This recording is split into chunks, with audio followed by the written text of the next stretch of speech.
হে তরুণ যুবকেরা আমার, বন্ধুরা আমার, মুরব্বিয়ানেরা আমার, তাহলে মরবেন তো মরবেন বাবা, আল্লাহর নেক বান্দাদের মতো মরণ। আল্লাহর নেক বান্দারা, আল্লাহর মাহবুব বান্দারা কিভাবে নেক বান্দা হয়েছিলেন, মাহবুব বান্দা হয়েছিলেন? তার কারণ হলো তারা আল্লাহর হুকুমটা পালন করেছিলেন, রাসূলের নির্দেশনা সুন্নতটা মেনেছিলেন। এর জন্য আমার আল্লাহ কোরআন মাজিদের মধ্যে জানিয়ে দেন, আতিউল্লাহ ওয়া আতিউর রাসূল ওয়া উলিল আমরি মিনকুম ফাইন তানাযাতুম ফি শাইইন ফারুদ্দুহু ইলাল্লাহি ওয়া রাসূল। হে দুনিয়ার মানুষ, শুনে রেখে দাও, জেনে রেখে দাও, তোমরা আমি আল্লাহ আমার ইতাআতটা করো, আমার রাসূলের ইতাআতটা করো। আল্লাহ এবং রাসূলের ইতাআত যারা করেছেন তারা হলেন উলিল আমর। বর্তমান যুগের আল্লাহর আলেমে হাক্কানি ওলিয়ে কামিল, আল্লাহর ওলি বান্দাদের ইতাআত গোলামিটা করো। কার নির্দেশ? যেটা বলেন কার নির্দেশ? আল্লাহর। এটা কার নির্দেশ? আল্লাহর নির্দেশ। আতিউল্লাহ মানে আল্লাহর ইতাআত, আল্লাহর গোলামি। ওয়া আতিউর রাসূল, রাসূলের ইতাআত, রাসূলের গোলামি। তারপরে বলা হয়েছে আল্লাহ এবং রাসূলকে যারা ভালো করে মেনেছে তারা হলেন আল্লাহর মাহবুব বান্দা, সে আল্লাহর মাহবুব বান্দাদের গোলাম। তিনটে কথা, অস্বীকার করার কোনো জায়গা নাই। এক শ্রেণীর মানুষ বেরিয়েছে না, তারা বলে আল্লাহ মানি, নবী মানি, ওলি মানি না, পীর মানি না। বলে পীর কথা শুনলি তারা ভণ্ড পীর ভাবে। আরে ভাই, ভণ্ড কেন ভাবছো? সব ভেজাল ডাক্তার নাকি? অরিজিনাল ভালো ডাক্তার নাই? সব ভেজাল অ্যাডভোকেট, অরিজিনাল অ্যাডভোকেট, ভালো অ্যাডভোকেট নাই? তাহলে ভালোটাকে খুঁজে বের করো, খারাপটাকে তুমি খারাপ বলো, ভালোটাকে খুঁজে বের। ভণ্ড পীরগুলোকে বাদ দাও, অরিজিনাল যারা পীর, পীর কথা বলে পীর কি কোরআনে আছে নাকি? আরে কোরআনে পীর নেই, নামাজ কোরআনে আছে, রোজা কোরআনে আছে, এগুলো তো আরবি শব্দ, আরবি শব্দ নয়। আরবি শব্দগুলো কোরআনে আছে। সালাত আছে, নামাজের পরিবর্তে কি আছে? সালাত আছে। রোজার পরিবর্তে কি আছে? সওম আছে। পীরের পরিবর্তে কি আছে? মুর্শিদ আছে, ওলি আছে। জোরে বলুন সুবহানাল্লাহ। তাহলে বুঝতে হবে, সব খারাপ মনে করে ভালোটাকে বাদ দিলে তো হবে না। আল্লাহর ওলিদের অনুসরণ করতে হবে। এই আল্লাহর ওলিরা আল্লাহর হুকুমকে মেনে চলেছে। আমার আপনার থেকে বেশি বেশি আল্লাহর হুকুমের পায়রাবি করেছেন, গোলামি করেছেন।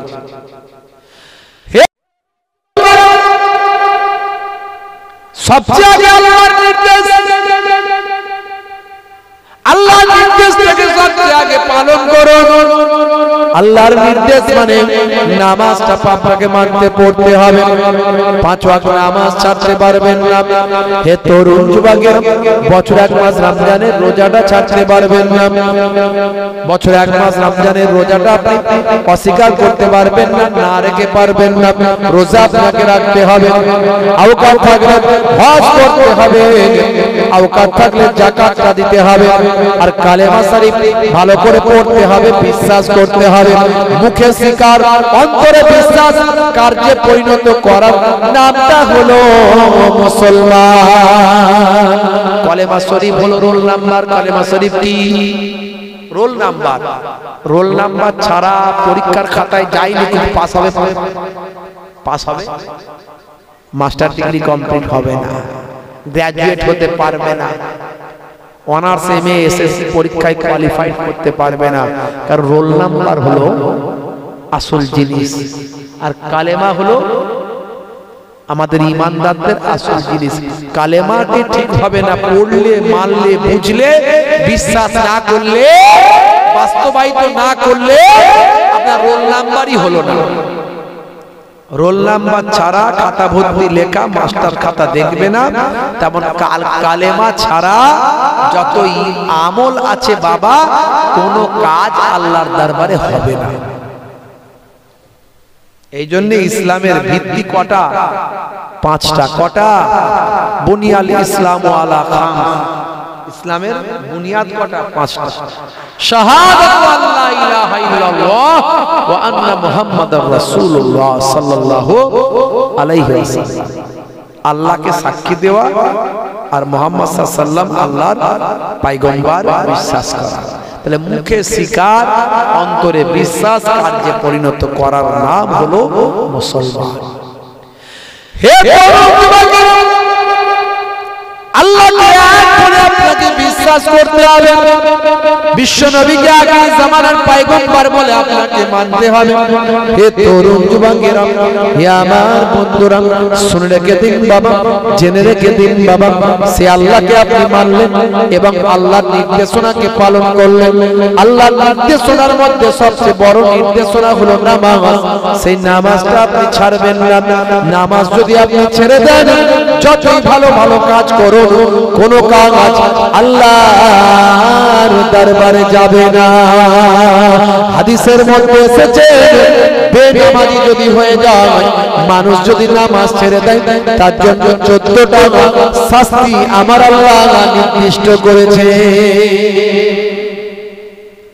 আপনি নামাজ ছেড়ে দিয়ে কখনো আল্লাহ ওয়ালা হবেন এটা কল্পনা করা যাবে না। হ্যাঁ, নামাজ কাজা হয়ে গেছে, কাজা পড়বে। নামাজ কাজা হয়ে গেছে কোনো কারণে, কাজা করবে, কিন্তু নামাজের হক আপনাকে পূরণ করতেই হবে। আপনি যদি কোন একটা কাজ কাউকে দেন, আপনার দোকানে একজন কারিগর কাজ করে, তাকে একটা কাজ বললেন, সে যদি কাজটা না শুনে আপনার কত রাগ হবে? হয় কি হয় না? আর আমার আল্লাহ, আমরা সব বান্দা, আল্লাহ আমাদের সৃষ্টি করেছে, যদি এটা মানি, বিশ্বাস করি যদি, তাহলে আমার আল্লাহ 82 বার আমাদেরকে একটা কাজ দিয়েছেন, বান্দা নামাজ পড়, 82 বার। আর আমি যদি অবহেলা করি, আমার আল্লাহ কতটা রাগ হবে একটু ভাবুন দেখি।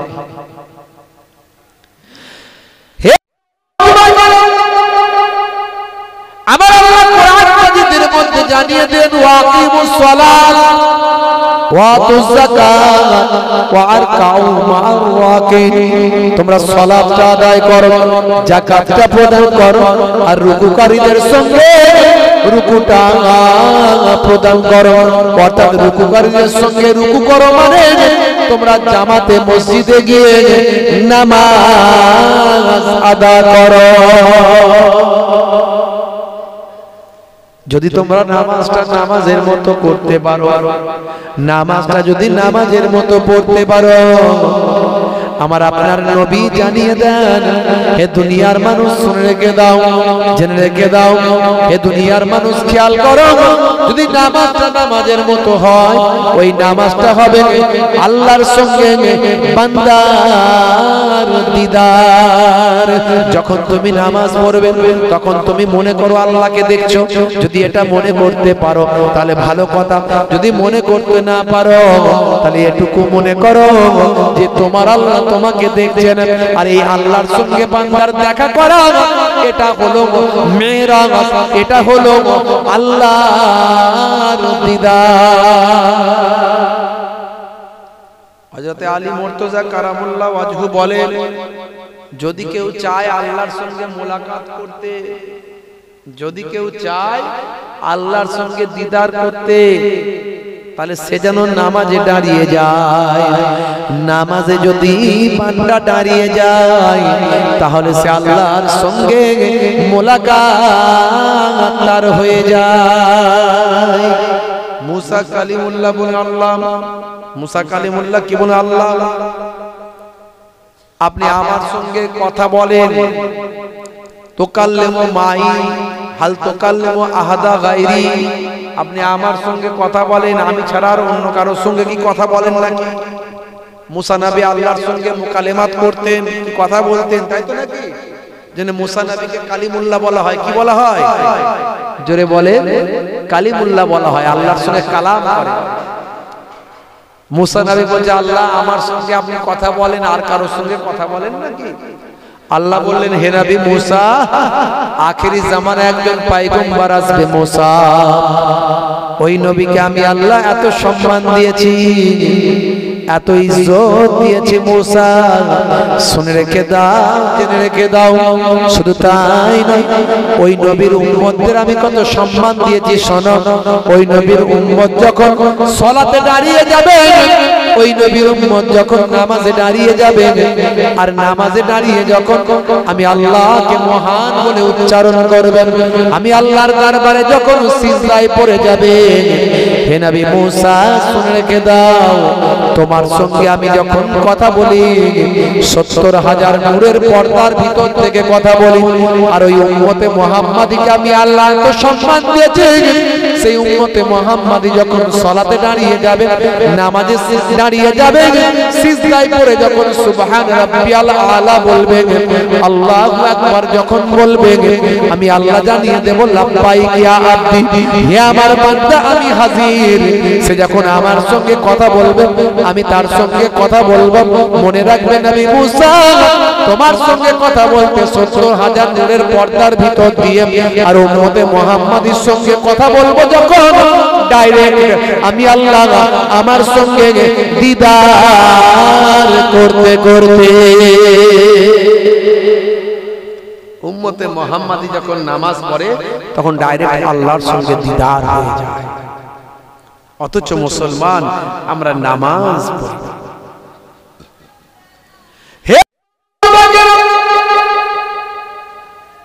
হে আমার বন্ধুরা, শুনে কে দেন বাবা, যদি কোনো বান্দা ইচ্ছাকৃতভাবে নামাজটা ছেড়ে যায়, আমার আল্লাহ তাকে ছোট্টটা শাস্তি তার জন্য মুআয়্যান করেছেন। হাদিসের মধ্যে দেখতে পাওয়া যায়, তার মধ্যে 5টা শাস্তি হলো দুনিয়ার। 5টা শাস্তি কোথায়? দুনিয়াতে দেওয়া হবে, মওতের সময় দেওয়া হবে 3টে শাস্তি, কবরে গেলে দেওয়া হবে 3টে শাস্তি, আর কিয়ামতের দিনে দেওয়া হবে 3টে শাস্তি। মোট 14টা শাস্তি তাকে দেওয়া হবে। দুনিয়াতে যে 5টা শাস্তি দেওয়া হবে, তার মধ্যে 1 নাম্বার শাস্তি হলো, ওই মানুষটা যখন বা আমার দুনিয়ার জমিনে যখন থাকবে, হে তরুণ যুবকেরা, তার চেহারার মধ্যে কোনো নেককারের জ্যোতি থাকবে না। ভালো মানুষ, নেক মানুষ হিসাবে তার চেহারায় কোনো জ্যোতি থাকবে না। মনে রাখবেন, মানুষের মুখ দেখলে বোঝা যায় কোন মানুষটা ভালো আর কোন মানুষটা মন্দ, বোঝা যায় না। এই জন্য বলা হয়েছে মুখমণ্ডল হলো দর্পণ, মানে আয়না। মুখমণ্ডল কি? দর্পণ। মুখ হলো মানুষের আয়না। ইংরেজিতে একটা কথা বলে তাই, face is the mirror of mind. মানুষের মস্তিষ্কের প্রতিচ্ছবি হলো মুখমণ্ডল।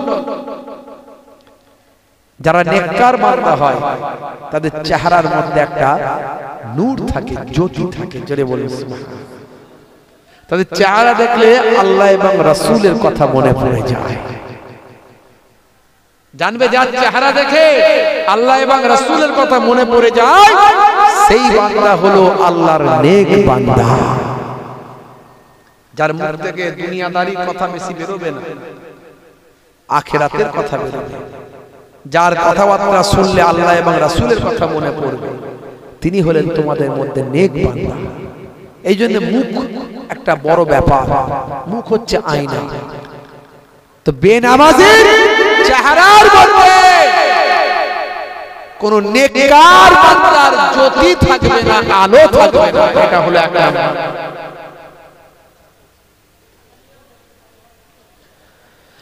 হে তরুণ যুবকেরা, 2 নাম্বার বলা হয়েছে বাবা। হাদিস পাকের মধ্যে দেখতে পাওয়া যায়, বেনামাজির রুজিতে কোনো বরকত হবে না। শুধু নাই রুজি, নাই রুজি, নাই টাকা, নাই টাকা, নাই টাকা করবে। হুজুর একটা তাবিজ দেন, হুজুর একটা তাবিজ দেন। হ্যাঁ, হুজুরকে টাকা দিয়ে দিলি ভাবছেন যে হুজুর মনে হয় খুশি হয়ে গেল, তাবিজ আমার কাজ হয়ে যাবে, আমি নামাজ না পড়ব। সেরকম অরিজিনাল হুজুরের পাল্লায় পড়লে বলে, বাবা মিয়া নামাজ পড়ো। হুজুর নামাজ তো পড়িনি। নামাজ যখন পড়েনি, তাবিজ তো দূরের কথা, কোরআন ঝুলিয়ে দিলেও কিছু কাজ হবে না। যদি একটা ছোট কোরআনকে, যারা হকপন্থী আল্লাহর নেক বান্দা, তারা তাবিজটা লেখেন কি দিয়ে? কোরআনের মাধ্যমে লেখেন। হাদিসের দোয়ার মাধ্যমে লেখে। এই কোরআন এবং হাদিস ছাড়া যারা তাবিজ করে তারা ভণ্ড। তারা কি ভণ্ড? একটা হলো তাবিজ, একটা হলো তামিমা। তামিমা মানে খড় কুটি গাছপালা ঢিল ঢাল, এই আংটির পাথর হাবি জাবি, এগুলো হচ্ছে তামিমা। এটা হলো হারাম। ইসলামে তামিমা হারাম, হাদিসের মধ্যে এসেছে। তাবিজ জায়েজ। এক শ্রেণীর মানুষ বেরিয়েছে তারা তাবিজকেও তামিমা বলে দেয়। তাবিজ বলতে আল্লাহর কোরআন দিয়ে, রাসূলের হাদিস দিয়ে, দোয়া দিয়ে যদি কেউ লিখে গলায় টাঙায়, এটা বারহাক জায়েজ। এটা হাদিসের মধ্যে পাওয়া যায়। সাহাবায়ে কেরামরা পর্যন্ত তারা দোয়া শেখাতেন। যখন কেউ দোয়া মুখস্থ করতে পারত না, তখন আল্লাহর কালামটা দোয়াটা লিখে তাদের গলায় টাঙিয়ে দিতেন। এটা সহিহ হাদিস থেকে প্রমাণ আছে। আর এক শ্রেণীর মানুষ তারা বলে তাবিজও হারাম। তাবিজ আর তামিমা কোনটা মানুষের মাঝখানে ভুল বুঝিয়ে দেয়। বুঝতে পারছেন? তো তাবিজ আল্লাহর কালাম, সেটা হলো দোয়া। যদি কেউ বরকতের জন্য গলায় দেয় বা হাতে দেয়, কারণ কোরআন হলো সিফা। কোরআন কি? কোরআনের আরেকটা নাম কি? সিফা। কোরআনের মাধ্যমে আল্লাহ রোগ দূর করে দেন। জোরে বলুন সুবহানাল্লাহ। আছে না নাই? আমার নবীকেও জাদু করা হয়েছিল না হয়নি? সূরা নাস সূরা ফালাক কি সিফার কাজ করেছিল? সিফা। সূরা নাস সূরা ফালাক কি সিফার কাজ করেছিল? মনে করুন কেউ কোন একটা বাচ্চা সূরা নাস সূরা ফালাক সিফা ভাই আমার সূরা ফালাক সূরা নাস মুখস্থ করতে পারেনি, এরকম একটা বাচ্চা জাদু করেছে কেউ, তখন এই দোয়া দুটো লিখে তার গলায় টাঙিয়ে দেন, এই দোয়া দুটো লিখে তার হাতেতে পরিয়ে দেন। আল্লাহর হুকুমে সূরা নাস সূরা ফালাকের ওসিলায় তার জাদু দূরীভূত হয়ে যাবে। এই জন্য এরকম অনেক দোয়া লিখে বুজুর্গরা টাঙিয়ে দেন, গলায় দিয়ে দেন, যারা মুখস্থ করতে পারে তাদের জন্য। কিন্তু যারা বোঝে না, কিছু এখন নতুন দল বেরিয়েছে, কি আহলে হদস না কি বলে, বুঝতে পারছো, তারা বলে যে তাবিজও হারাম, শিরক, হাজা শিরক, এটা হলো শিরক। কোনটা শিরক, কোনটা বেদাত, কোনটা মাকরুহ, কোনটা মুবাহ, কোনটা মুস্তাহাব, কোনটা মুস্তাহসান, কোনটা ফরজ, কোনটা সুন্নত, কোনটা ফরজে আইন, কোনটা ফরজে কিফায়া, কোনটা সুন্নতে মুআক্কাদা, কোনটা সুন্নতে গায়র মুআক্কাদা, এই জ্ঞানটাই তো নাই। এরা মাদ্রাসায় পড়ে না, খালি ঘন ঘন ফতোয়া দেয়। বাংলা পড়ে, বাংলা বই থেকে ফতোয়া। যদি বাংলা বই দেখে সবকিছু হয়ে যেত, তাহলে কলকাতা আলিয়া মাদ্রাসাকে গিয়ে ভাঙে দাও, লাগবে না। ফুরফুরা শরীফ, ফাতিহা সিনিয়র মাদ্রাসা, টাইটেল মাদ্রাসা ভেঙে দাও, আর লাগবে না।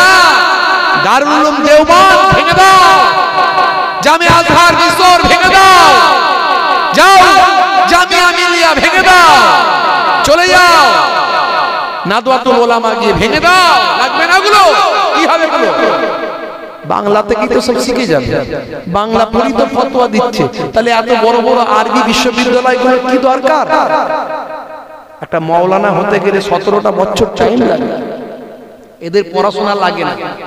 এই যে আপনাদের নদিয়া মুর্শিদাবাদের একটা আগে মোবাইল রিপেয়ারিং এর কাজ করতো, মোবাইলে আপনার সব ব্লুটুথ কি সব করতো, মোবাইলে সব সিম কার্ড ভরতো, আপনার মোবাইলে কি সব ভিডিও লোড করতো।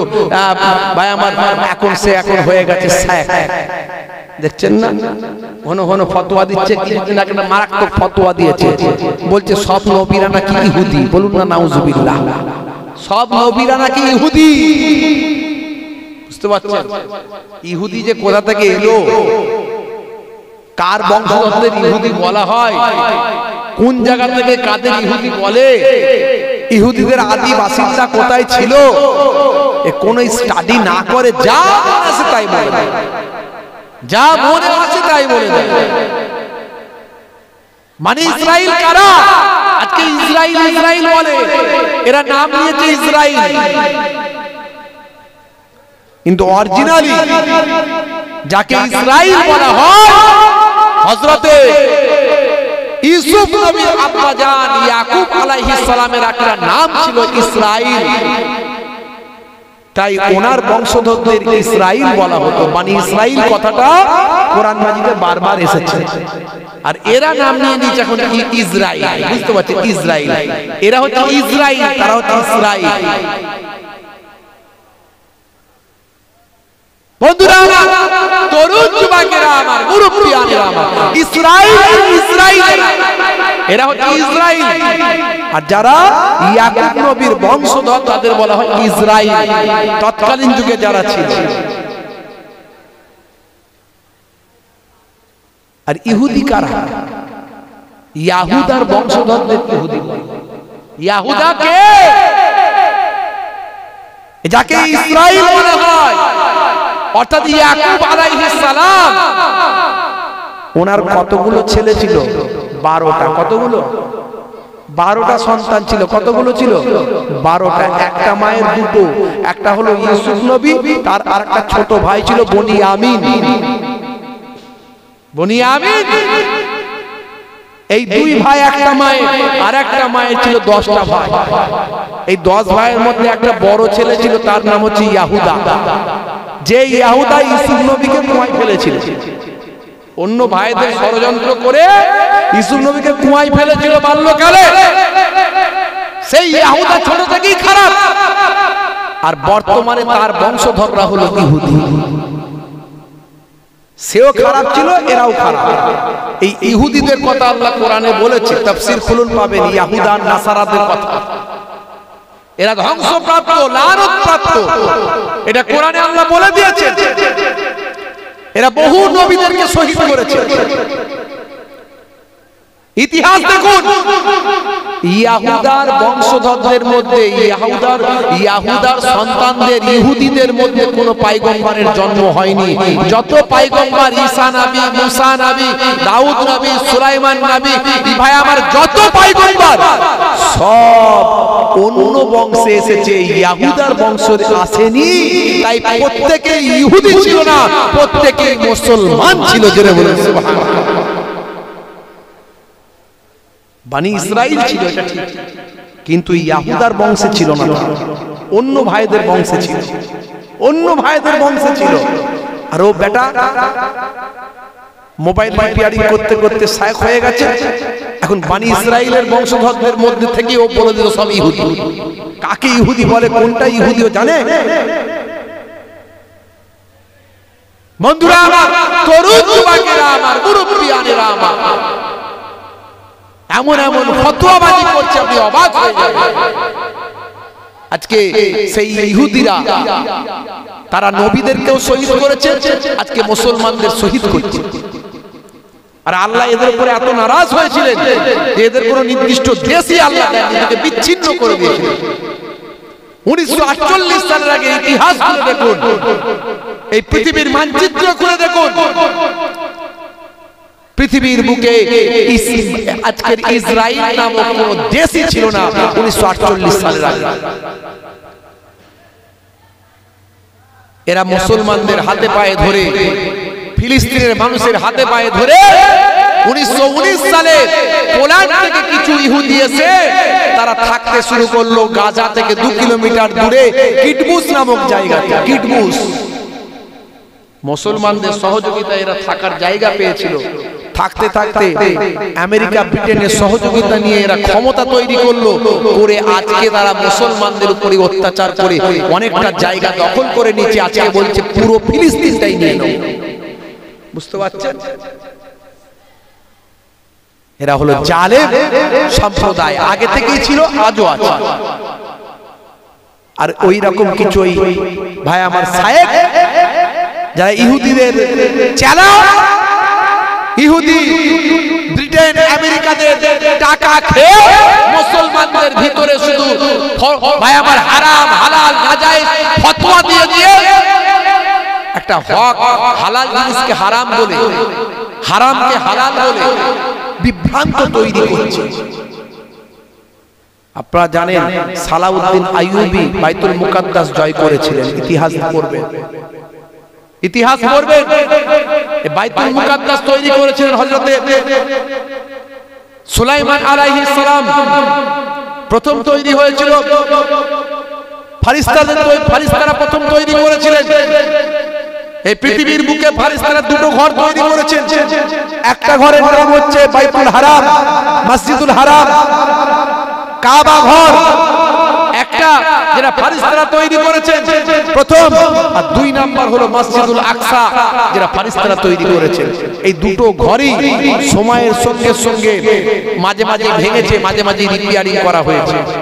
এরকম বাইতুল মুকাদ্দাস রিপেয়ারিং করেছিলেন, নতুন করে তৈরি করেছিলেন কে? হযরতে হুজুর সুলাইমান আলাইহিস সালাম জেনেদেরকে নিয়ে। আমরা বলি আমাদের পয়গম্বর নবী সুলাইমান, তিনি ইহুদি ছিলেন না। তারা বলে আমাদেরই তো বংশের মধ্যে এসেছে, বনি ইসরাইলের বংশের মধ্যে এসেছে, তাই উনি আমাদের পয়গম্বর। ইহুদিরা বলে। লড়াইটা কথা বুঝতে পারছেন? আমরা যাকে বলি, আমরা আদম নবীকে আদম বলি, তারা বলে অ্যাডাম। আমরা বলি হাওয়া, তারা বলে ঈদ। আমরা বলি ঈসা, তারা বলে যিশু। আমরা বলে মুসা, তারা বলে মোজেস। আমরা বলি সুলাইমান, তারা বলে সুলেমান। আমরা বলি দাউদ নবী, তারা বলে ডেভিড। তারা নিজেদের আধিপত্য দেখানোর জন্য বাইতুল মুকাদ্দাস দখল করে বলে এটা আমাদের সম্পদ। বুঝতে পারছেন লড়াইটা এইখানে। অথচ অরিজিনালি এটা ঈমানদার মুসলমানদের মসজিদ, এটা ইবাদতখানা, এটা নামাজের জায়গা। ভাইরা আমার, তরুণ যুবকেরা আমার, মুরব্বিয়ানেরা আমার, আর আমার দেশের কিছু এরকম ডুপ্লিকেট শায়েখ বেরিয়েছে। এরা অরিজিনাল শায়েখ নয়, অরিজিনাল আহলে হাদিস নয়। অরিজিনাল যারা আহলে হাদিস, হাদিস মানে কোরআন মানে, তাদের আমরা ভালোবাসি। আমরাও তো আহলে হাদিস, আমরাও আহলে কোরআন, আমরা আহলে সুন্নাহ ওয়াল জামাত। কিন্তু ওরা আহলে হাদিস নামের কলঙ্ক। কিছু হাদিস মানে, কিছু হাদিস ছেড়ে দেয়, ভেজাল। বাইতুল মুকাদ্দাস যখন জয় করেছিলেন সালাউদ্দিন আইয়ুবী, সবাই খুশি হয়েছিল, তিনি খুশি হতে পারেন। তিনি খুশি হননি। তাকে জিজ্ঞাসা করা হলো, সুলতান আপনি কেন আনন্দ পাচ্ছেন না? এই বাইতুল মুকাদ্দাস আমাদের মসজিদ আমরা ফিরে পেয়েছি। বলে দেখো, সোর্সের ভিতরেই ভূত, আমাদের ভিতরেই আমাদের শত্রু আছে। দাড়ি টুপি রেখে, হুজুর সেজে, মাওলানা সেজে, মুবাল্লিগ সেজে, মুয়াজ্জিন সেজে, মুহাদ্দিস সেজে, মুফাসসির সেজে, মসজিদের ইমাম সেজে, মাওলানা সেজে, লেকচার সেজে, বক্তা সেজে, আমাদের মাঝখানে আমাদের শত্রু আছে। তারা ইহুদি নাসারাদের পয়সা খেয়ে, ডলার খেয়ে আমাদের মাঝখানে ফতোয়া ফারায়েজ ভুল ভাল কথা বলে, আমাদের মাঝখানে বিতর্ক তৈরি করে, নিজেদের আধিপত্য বিস্তার করে আমাদের মাঝখানে লড়াই লাগাচ্ছে। মনে রাখবে, এইগুলোকে আগে খুঁজে বের করতে হবে। এইভাবে তারা খুঁজে বের করেছিলেন। কয়েকশো যারা ইহুদি নাসারাদের এজেন্ট ছিল, যারা মাওলানা সেজে, মসজিদের ইমাম সেজে যারা কাজ করছিল, এরকম কয়েকশো ভাই আমার ইহুদি নাসারাদের এজেন্টকে বের করে তিনি শাস্তি দিয়েছিলেন। আজও সেই ইহুদি নাসারাদের এজেন্ট আছে, কিন্তু সালাউদ্দিন আইয়ুবী নাই। আপনারা দেখেছেন, এই কয়েকদিন আগের কথা বলি, তুরস্কে 34 জন মোসাদের গোয়েন্দা ধরা পড়েছে। দেখেছেন আপনারা? দেখেননি মনে হয়। খোঁজ খবর রাখলে একটু বুঝতে পারবেন। একটু ইন্টারন্যাশনাল নিউজ নিয়ে একটু ঘাটাঘাটি করেন, একটু খবর নেন পৃথিবীতে মুসলমানদের কি হচ্ছে। আমরা শুধু খাচ্ছি, দাচ্ছি, ঘুমাচ্ছি। আমি তো ভালো আছি, আমার ভাই মার খাচ্ছে তো অসুবিধা কি? ও মারছে মরুক। আমার ফিলিস্তিনের 21,000 মুসলমানকে শহীদ করে দিয়েছে, ও আমরা খোঁজ খবর রাখার আমাদের দরকার নেই। আমি তো ভালো আছি, একদিন আমিও মার খাবো, তারা বলবে ভালো আছে। কথা ঠিক না ভুল? এই কথা ঠিক না ভুল? আমার কথা রাগ করছেন না তো? একটু খোঁজ খবর রাখতে হবে। 34 জন মোসাদ সদস্য ধরা পড়েছে কোথায়? তুরস্কের জমিনে, এরদোগানের রাজত্বে। এরদোগান করা মানুষ ঠিক গোয়েন্দা লাগিয়ে ধরেছে। তাদের মধ্যে আমি একজনের ছবি দেখলাম, ভিডিও ফুটেজ ইন্টারনেটে আপনি দেখবেন, পাবেন। এক্ষুনি আপনি লিখবেন, গুগলে গিয়ে পেয়ে যাবেন। তাদের মধ্যে একজনের ছবি দেখলাম, অন্তত সেই মানুষটার বয়স হবে অন্তত 70 থেকে 80 বছর। এত বড় দাড়ি, সাদা দাড়ি, আর জুব্বা পরে যেন মনে হবে আমাদের দেশের একজন বড় পীর সাহেব। বড় পীর সাহেব সেজে মোসাদের দালালি করছে, ইহুদিদের চর হয়ে ইহুদিদের গোয়েন্দা দপ্তর হিসাবে কাজ করে সে মুসলমানদের মাঝখানে বিভাজন তৈরি করছিল, এইভাবে মোসাদের এজেন্ট হয়ে কাজ করছিল। এরকম কতজনকে ধরেছে? 34 জন। তার মধ্যে আমি কয়েকজনকে দেখলাম এত বড় বড় দাড়ি। আজকে সেই তাদেরই চক্রান্তের শিকার হয়ে এই সমস্ত আমাদের দেশের কিছু মোল্লা মৌলবী আছে, তারা মুসলমানদের বিরুদ্ধে ফতোয়াবাজি করে। বন্ধুরা আমার, খুব সাবধান হতে হবে। এই জন্য আল্লাহর ওলিদের পথ ধরতে হবে। অনেক রকমের কথাবার্তা ভেজাল শুনবেন, সব বক্তব্য শুনুন, শুনতে বারণ করব না, কিন্তু সব বক্তব্য শোনার পরে বক্তাকে নিয়ে একটু ভাববেন, এই বক্তা নবীদের প্রেমের মধ্যে আছে কিনা, নবী প্রেম ওলি প্রেম আছে কিনা। যার মধ্যে নবী প্রেম ওলি প্রেম নাই, তার বক্তব্য শোনা চলবে না। কারণ নবী প্রেম ওলি প্রেমের কথা আল্লাহ কোরআনে বলেছেন। কথা ঠিক না ভুল? যারা বলেন কথা ঠিক না ভুল? আর যে বক্তার মধ্যে নবীদের প্রেম, ওলি আউলিয়াদের, পীর মাশায়েখদের প্রেম আছে, সেই বক্তার বক্তব্য শুনুন, কোনো অসুবিধা নেই। আমি কথা বলতে বলতে অনেক দূরে চলে গেছি, তাহলে কি বলেছিলাম? নামাজ আমাদের পড়তে হবে। আর বেনামাজির জন্য শাস্তি কটা বলেছিলাম? 14টা। কটা বলেছিলাম? 14টা। এক নাম্বার শাস্তি হলো বেনামাজির চেহারার মধ্যে কোনো নেককারের জ্যোতি থাকবে না বলেছিলাম। 2 নাম্বার বলেছিলাম বেনামাজির রুজি রুটিতে কোনো বরকত থাকবে না। আজ ইনকাম করবে, কাল নাই, খালি নাই নাই নাই নাই করবে। হুজুরের কাছে গিয়ে বলে হুজুর তাবিজ দেন।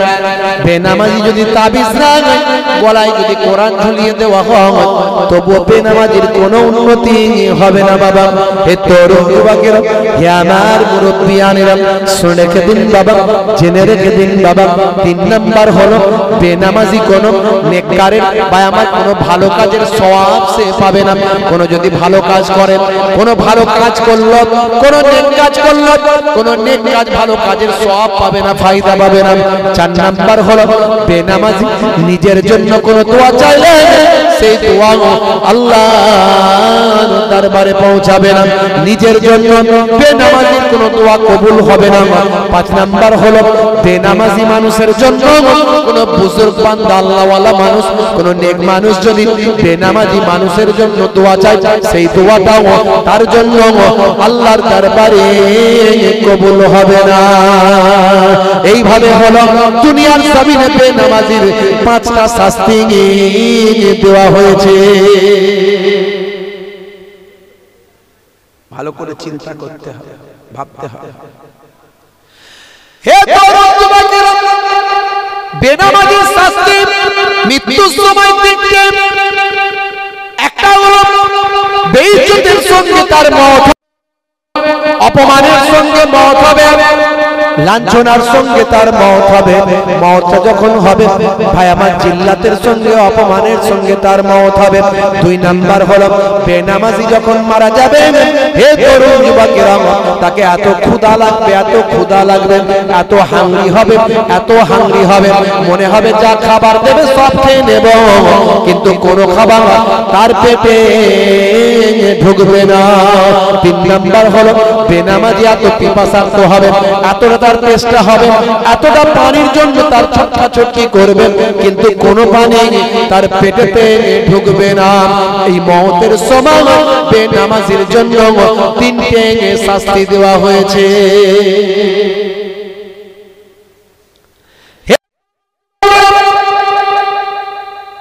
কবরে গিয়ে 3টে শাস্তি। 1 নম্বর হলো কবরের মাটিকে এতটা সংকীর্ণ করা হবে, একদিকের মাটি আর একদিকে এমন ভাবে সংকীর্ণ হবে, হাদিসের ভাষায়, হাদিসের মধ্যে বলে দেওয়া হয়েছে বাবা, একদিকের পাঁজরের হাড্ডি অপর দিকের পাঁজরের হাড্ডির মধ্যে ঢুকে যাবে। আর 2 নাম্বার হলো বেনামাজির কবরটা আমার আল্লাহ আগুনের টুকরায় পরিণত করবেন।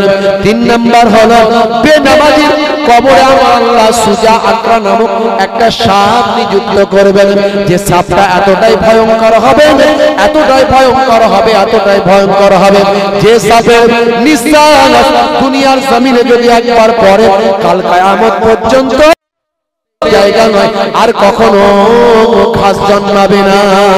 এমন একটা ভয়ঙ্কর সাপ তার কবরে নিযুক্ত করা হবে। এই হলো বেনামাজির কবরের তিনটে শাস্তি আমার আল্লাহ রেখে দিয়েছে। কিয়ামতের দিনে তিনটে শাস্তি, কিয়ামতের সময় তিনটে শাস্তি দেওয়া হবে। এক নাম্বার হলো বেনামাজির চেহারার দিকে আমার আল্লাহ রহমতের দৃষ্টিতে তাকাবেন না। বেনামাজির চেহারার দিকে আমার আল্লাহ রহমতের দৃষ্টিতে তাকাবেন না, এটা হলো এক নাম্বার। দুই নাম্বার হলো বেনামাজির আমল নামা ডান হাতে দেওয়া হবে না, পেছন দিক থেকে ঘুরিয়ে বাম হাতে দেওয়া হবে। বেনামাজির আমল নামাটা পেছন দিক থেকে ঘুরিয়ে বাম হাতে দেওয়া হবে, ডান হাতে আমল নামা সে পাবে না। আর তিন নাম্বার হলো জিল্লাতের সঙ্গে অপমানের সঙ্গে তাকে ছুঁড়ে জাহান্নামের আগুনে নিক্ষেপ করা হবে। এই 14টা শাস্তি বেনামাজির জন্য আমার আল্লাহ নির্দিষ্ট করেছেন। হে মুসলমান, কাজকে বলবেন, কাজকে বলবেন হে কাজ আমার নামাজ আছে, নামাজকে বলবেন না হে নামাজ আমার কাজ আছে। আজ থেকে প্রতিজ্ঞা করুন, নামাজকে বলবেন না কাজ আছে, বরং কাজকে বলবেন নামাজ আছে। বান্দা নামাজ দাঁড়িয়ে পড়তে কষ্ট হয়, আল্লাহ বলছেন তোমাদের বসে ব্যবস্থা করে দিচ্ছি, বসে নামাজ পড়ো। বান্দা বসেও নামাজ পড়তে কষ্ট হয়, তুমি বসতে পারো না, তোমার জন্য আমি আল্লাহ ঘোষণা জানিয়ে দিচ্ছি শুয়ে শুয়ে নামাজ পড়ো। বান্দা শুয়ে শুয়েও হাত পা নাড়তে তুমি পারো না, তুমি ইশারায় ইশারায় নামাজ পড়ো, কিন্তু নামাজ তোমার মাফ নাই। একবার এক ওয়াক্ত নামাজ যদি ইচ্ছাকৃত ভাবে কেউ কাজা করে দেয়, ছেড়ে দেয়, 80 হোক বা জাহান্নামের আগুনে তাকে চুবানো হবে। হে তরুণ যুবকেরা, হে আমার বন্ধুরা, শুনে রেখে দিন বাবা, জেনে রেখে দিন বাবা, আমার আল্লাহ কোরআন মাজিদের মধ্যে জানিয়ে দেন যদি তুমি নামাজি হয়ে যাও পাপ তোমার কাছ থেকে দূরে চলে যাবে। ইন্নাস সালাতা তানহা আনিল ফাহশাই ওয়াল মুনকার, নিশ্চয় নামাজ তোমাকে অশ্লীলতা অন্যায় থেকে দূরে সরিয়ে রাখবে। তাই যাই হোক না কেন নামাজ ছাড়া যাবে না। আমার নানা জান ছোট হুজুর পীর কেবলা রাহমাতুল্লাহ নামাজের কথা বলতে গিয়ে বলতেন, বাবা কি দিয়ে বোঝাবো, ঝোড়া আর কোদাল দিয়ে বোঝাও বাবা, ঝোড়া আর কোদাল দিয়ে বোঝাবো গা। আর আমার দাদা জান মায়াপুর পীরনগর হুজুর পীর কেবলা রাহমাতুল্লাহ বলতেন, বাবা সারা দিন রাতে 24 ঘন্টায় 23 ঘন্টা কাজ করো, 1 ঘন্টা নামাজে দাও, 1টা ঘন্টা 5 ওয়াক্ত নামাজ পড়তে 12 মিনিট করে সময় দিলে 1 ঘন্টা 5 12 60, 1 ঘন্টা নামাজে দিলে 23 ঘন্টা সাকসেসফুল করবেন কে? জোরে বলেন কে? এ ওয়াদা কার? আল্লাহর। এ ওয়াদা কার? দেখবেন 5 ওয়াক্ত আল্লাহ ওয়াদা করছেন, আমরা কিন্তু কানে নিই না, আমরা কানে তুলি না। 5 ওয়াক্ত আল্লাহ ওয়াদা করছেন। 5 ওয়াক্ত যখন আজান হয় আমরা মনে মনে করছি আজান হচ্ছে, আজান হচ্ছে। কেউ টিভি দেখছিল বলে টিভি সাউন্ডটা কমিয়ে দে, কেউ মোবাইল দেখছিল বলে মোবাইলের সাউন্ডটা কমিয়ে দে। দেখা বন্ধ করে না, চোখ ঠিক রেখেছে টিভিতে, চোখ ঠিক মোবাইলে আছে। আর মানে আজানের সম্মান হচ্ছে, আজানের সম্মান কি? সাউন্ড কমিয়ে সম্মান। আর মহিলারা আজান যখন দেয় তারা বলে মাথার কাপড়টা তাড়াতাড়ি দে, অর্থাৎ মাথার কাপড় দিয়ে আজানের সম্মান করে। কিন্তু না না, এটা আজানকে সম্মান দেওয়া হলো না। আজানকে প্রকৃত সম্মান দেওয়া তখনই বলেন যখন আজান শুনবেন নামাজে দাঁড়িয়ে যাবে। জোরে হবে না? আর আজান শুনলে আজানের জবাব দেবে। কি দেবে? আজানের জবাব দেবে। যদি কেউ আজানের জবাব দেয় আমার আল্লাহ কি সওয়াব দিয়েছেন জানেন?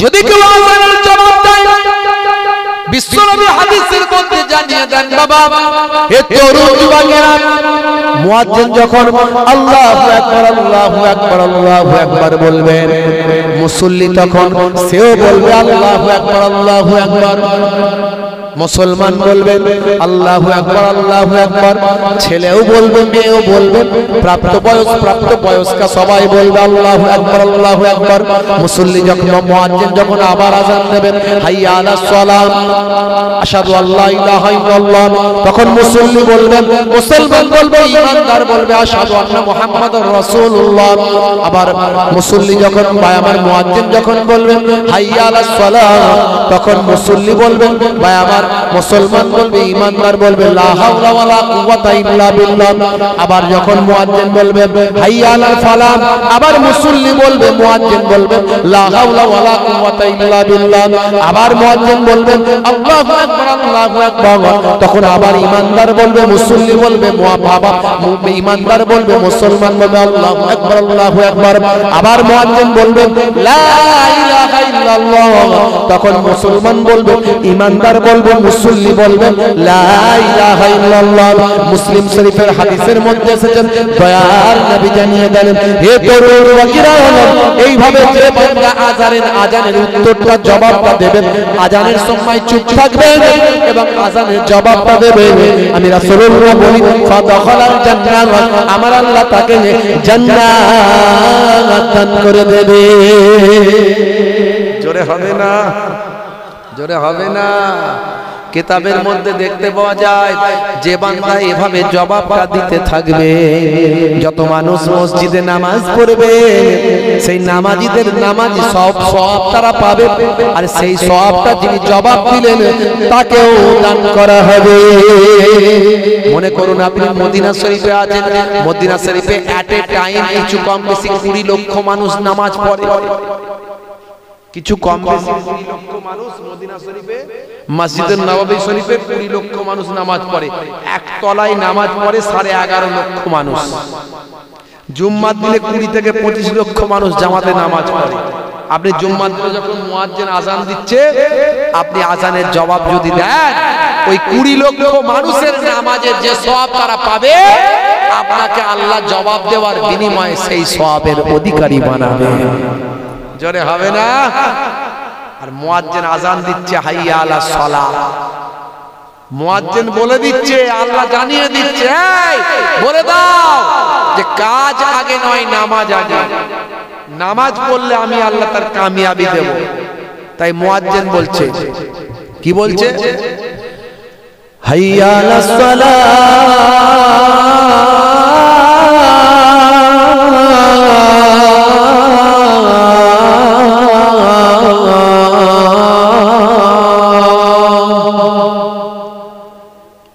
মানে কি এসো নামাজের দিকে এসো তার মানে কি এসো নামাজের দিকে এসো যদি নামাজের দিকে আসো কি হবে কি তুমি লাভবান হবে কি কামিয়াবি পাবে 23 ঘন্টা তোমার কি হবে সাকসেসফুল হবে আমার আল্লাহ বলে দিচ্ছেন হে মুয়াজ্জিন বলে দাও হাইয়া আলাল ফালাহ